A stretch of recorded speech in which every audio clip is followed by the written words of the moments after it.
সাফের বয়সভিত্তিক টুর্নামেন্টের ফাইনালে ভারতের বিপক্ষে কখনো জয় পায়নি বাংলাদেশ। 3 বারের দেখায় প্রতিবারই হারতে হয়েছে লাল সবুজদের। তবে সেই আক্ষেপ ঘোচানোর নতুন সুযোগ এসেছে আবারও। সাফ অনূর্ধ্ব-20-এর ফাইনালে বাংলাদেশ সময় শুক্রবার রাত 9টায় মালদ্বীপের রাজধানী মালেতে মুখোমুখি হবে দুই চিরপ্রতিদ্বন্দ্বী দল।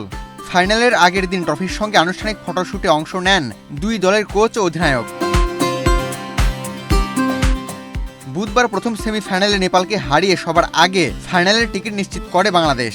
এরপর অপেক্ষা ছিল দ্বিতীয় সেমিফাইনালের। সেখানে ভুটানকে সহজেই উড়িয়ে দিয়ে ফাইনালে উঠে আসে ভারত। ফলে শিরোপা লড়াই আবারও মুখোমুখি হচ্ছে দক্ষিণ এশিয়ার এই দুই দল। চলতি আসরের গ্রুপ পর্বেও দেখা হয়েছিল বাংলাদেশ ও ভারতের। শুরুতে পিছিয়ে পড়েও দারুণভাবে ঘুরে দাঁড়িয়ে 1-1 গোলে ড্র করে বাংলাদেশ, যা ফাইনালের আগে বাড়তি আত্মবিশ্বাস যোগাচ্ছে যুবাদের। ওদের স্বপ্ন পূরণে পাশে থাকতে পেরে আমরা গর্বিত।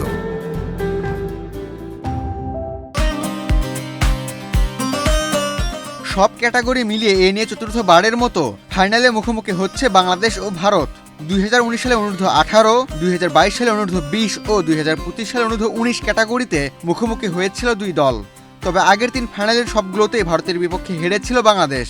এবার তাই রোনান সুলিভানদের সামনে প্রতিশোধ নেওয়ার সুযোগ। 2024 সালে এই টুর্নামেন্টে অনূর্ধ্ব-20 ক্যাটাগরিতে প্রথমবারের মতো চ্যাম্পিয়ন হয়েছিল বাংলাদেশ। সেই সাফল্যের ধারাবাহিকতা ধরে রাখতেই এবারও শিরোপা রক্ষার মিশনে টুর্নামেন্ট শুরু করে লাল সবুজরা।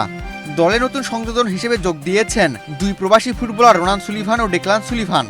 গ্রুপ পর্বের প্রথম ম্যাচে রোনান সুলিভানের একক নৈপুণ্যে পাকিস্তানকে হারিয়ে দারুণ সূচনা করে বাংলাদেশ।